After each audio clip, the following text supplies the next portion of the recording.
attitude of confidence. நீதிமொழிகள் 28:1. ஒருவனும் தொடராதிருந்தும் துன்மார்க்கன் ஓடி போகிறான், நீதிமான்களோ சிங்கத்தை போல தைரியமாயிருக்கிறார்கள். யாரு சிங்கத்தை போல தைரியமா இருக்கிறது? நீதிமான்கள். ஏன் நம்ம தைரியமா இருக்கிறது இல்ல? நமக்கு நீதிமான்கள்னு தெரியறது இல்ல. பிரச்சனை மறுபடியும் அங்கதான் வருது. நீதிமான்கள்னு தெரிஞ்சிச்சா அவர் எப்படி இருப்பாரு? சிங்கத்தை போல இருப்பாரு, தைரியமா இருப்பாரு.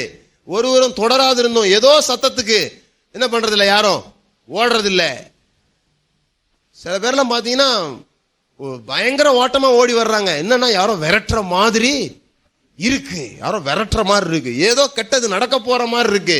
ஒன்னும் நடந்துடல இது வரைக்கும், ஆனா எனக்கு தெரியுது. எனக்கு ஃபீல் ஆகுது பிரதர். எனக்கு பிரதர் ஏதாவது கெட்டது நடக்க போறது முதல்லயே தெரிஞ்சிடும் பிரதர். சில பேருக்கு நல்லது நடக்க போறது தெரியவே தெரியாது, ஆனா கெட்டது நடக்க போறது தான் பல நாளுக்கு முன்னாலே என்ன பண்ணிடும், தெரிஞ்சிடும். சொல்ல ஆரம்பிச்சிருவாங்க, ஏதோ நடக்க போகுது, கெட்ட சொப்பனமா வருது, நைட்ல நான் பயந்து எழுந்து உட்கார்ந்துக்கிறேன். அப்புறம் கொஞ்ச நாள் கழிச்சு சொல்லுவாங்க, பாருங்க பிரதர் நான் நினைச்ச மாதிரியே நடந்தது, நினைச்ச மாதிரியே நடக்கல, நினைச்சதுனால நடந்தது. ஆனா நீதிமான்கள் அப்படி பண்ண மாட்டாங்க. ஏன்னா அவருடைய இருதயம் ஸ்திரப்பட்டு இருக்கிறது. துர்ச்செய்தியை கண்டு வாசிங்க பார்க்கலாம். 112:6-7.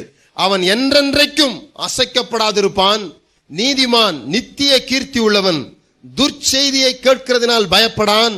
அவன் இருதயம் கர்த்தரை நம்பி திடனாயிருக்கும், அவன் இருதயம் உறுதியாயிருக்கும். அவன் சத்துருக்களின் சரி கட்டுதலை காணும் மட்டும் பயப்படாதிருப்பான். பயப்படவே மாட்டான். அது கீழே பாத்தீங்கன்னா, யார் இறைத்தான் ஏழைகளுக்கு கொடுத்தான், அவனுடைய நீதி என்றென்றைக்கு நிற்கும். ஏன் அங்க வருது வாரி இறைத்தான் சொல்லி? யார் வாரி இறைப்பா?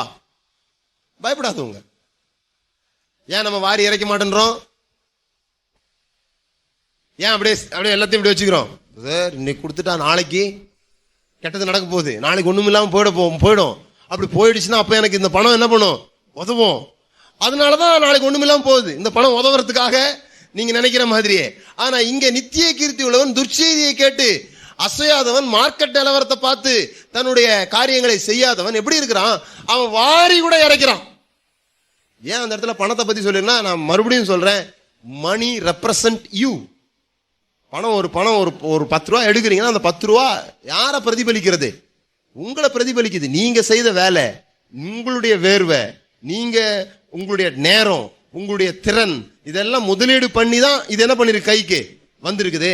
அப்ப அதனாலதான் அது மனுஷனை விட்டு பிரிய மாட்டேங்குது. தன்னையே இழக்கிறதுக்கு மனுஷனால என்ன பண்ண முடியல. அதனாலதான் அந்த விஷயம் ரொம்ப கஷ்டமானதா இருக்கு.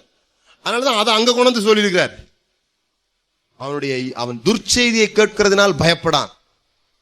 ஆனா துர்ச்செய்தியே வந்தாலும் நம்ம பயப்பட வேண்டியதில்லை. ஏன்னா நமக்கு தெரியும், நடப்பது எல்லாம் நன்மைக்கு ஏதுவாக மாற்றக்கூடிய ஒருவர் இருக்கிறார். நடப்பதெல்லாம் நன்மை கிடையாது, நடப்பதையெல்லாம் நன்மைக்கு ஏதுவாக அவரால் மாற்ற முடியும்.